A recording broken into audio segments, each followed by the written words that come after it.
तर आता आपला आषाढ महिना सुरू आहे. मराठी महिना आषाढ. आषाढ महिन्यामध्ये नॉनव्हेज खूप खाल्लं जातं, बरोबर. मांसाहार सेवन केलं जातो. आणि आषाढानंतरनं जो महिना येतो तो आहे आपला श्रावण. श्रावणमध्ये आपण अजिबात नॉनव्हेज खात नाही.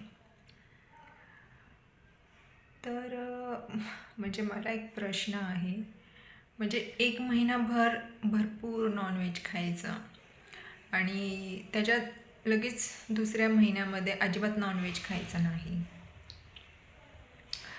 पण प्रश्न असा आहे की नॉनव्हेज खायचंच कशासाठी. म्हणजे बघा, आषाढमध्ये भरभरून नॉनव्हेज खाल्लं जातं. कधी असा विचार केला का की आपण कोणत्या तरी जीवाला मारून त्याचं मृत मांस खात आहोत. म्हणजे जेव्हा तो पीस तुम्ही खाता तर त्या पीसला असं बघून असं वाटत नाही का की बाबा एखाद्या जीवाला असं मारून टाकून तो पीस खाल्ला जातोय.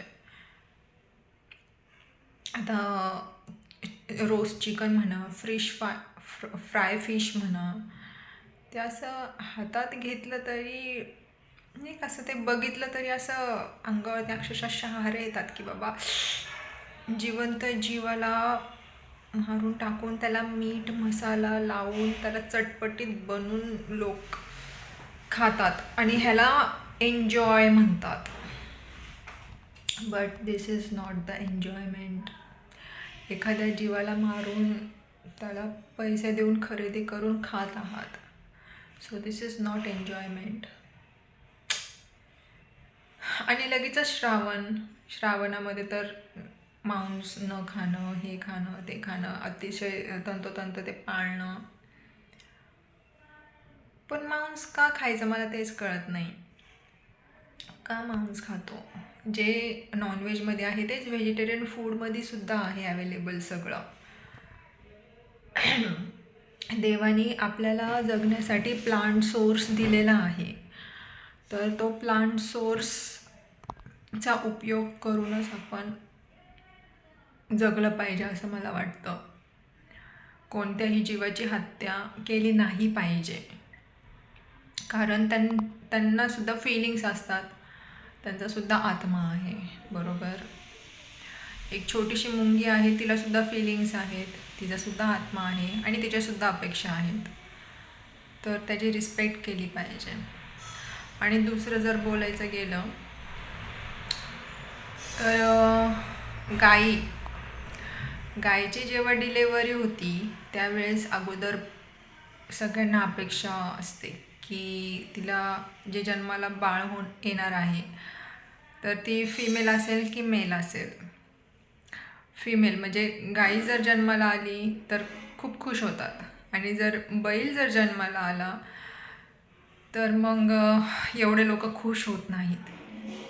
बैल जर जन्माला आला तर त्याला कसं निपटवायचं, म्हणजे नाही का, दूर व्हायचं, तर हेच बघितलं जातं. अरे पण एका आईने एका बाळाला जन्म दिलेला आहे, त्या आईच्या भावना त्या बैलाशी, त्या बाळाशी कनेक्ट झालेल्या आहेत. तुम्ही तुमचा विचार करण्यापेक्षा त्या आईचा विचार करा, तिच्या मनाचा विचार करा. तिला पण अपेक्षा असेल ना, आपण जे बालक जन्माला घातलेलं आहे त्याला दूध पाजून मोठं करावं, मोठं होताना बघावं, आणि त्या बाळाला पण असणार ना की बाबा आपली आई आहे, आपल्या आईपाशी आपण राहायला पाहिजे कायमस्वरूपी. पण लोक तसं होऊनच देत नाही, त्यांच्या फिलिंग्स जाणूनच घेत नाही. लगेच त्या बैलाला एकतर सोडून देतात किंवा विकतात. केवढा घोर अपराध आहे हा. आणि सेम हे बकरी आणि शीपच्या बाबतीत पण होतं. म्हणजे जर फिमेल शेळी जन्माला आली तर खुश सगळे, आणि जर बोकड किंवा मेंढा म्हणा जर जन्माला आला तर त्याला लगेच विकणं आणि हे ते सुरू असते प्रोसिजर. ते कसं वाटतं बघायला ते, म्हणजे त्या चिकन मटनच्या शॉपच्या बाहेर ते सगळे असतात, ओरडतात जीवाच्या आकांताने. किती वाईट वाटतं ते. तुमच्या मनाला वाईट वाटतं का नाही आय डोंट नो, पण जे लोक हे मांसाहार खातात, मांसाहारांचं सेवन करतात, एकदा आहे ना त्या शॉपमध्ये जाऊन ते जे बकरे किंवा बैल किंवा काय म्हणा त्यांच्या ना डोळ्यात बघा आणि त्यांचा आवाज आहे ना ऐका. तो आवाज तुमच्या हृदयापर्यंत पोचू देत, तुमच्या आत्म्यापर्यंत पोचू देत, तेव्हाच तुम्हाला त्यांच्या पीडा समजतील आणि तुम्ही ते नॉनव्हेज खायचं सोडताल. दया करा. एका आईला आपल्या बाळापासून जुदा करू नका, किंवा एका बाळांना त्यांच्या आईपासून जुदा करू नका. त्यांचीसुद्धा फॅमिली असते, त्यांचीसुद्धा अपेक्षा असतात. तर ह्या गोष्टीचं सगळ्यांनीच पालन करा. जर तुम्ही त्यांची रिस्पेक्ट केली तरच देव तुमची रिस्पेक्ट करेल आणि तुमच्या भावना ऐकतील आणि तुमच्या भावना देवापर्यंत पोचतील.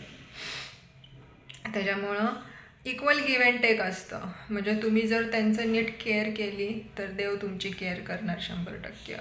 त्याच्यामुळं प्लीज दयाभाव सगळ्या प्राण्यांविषयी ठेवा. थँक्यू.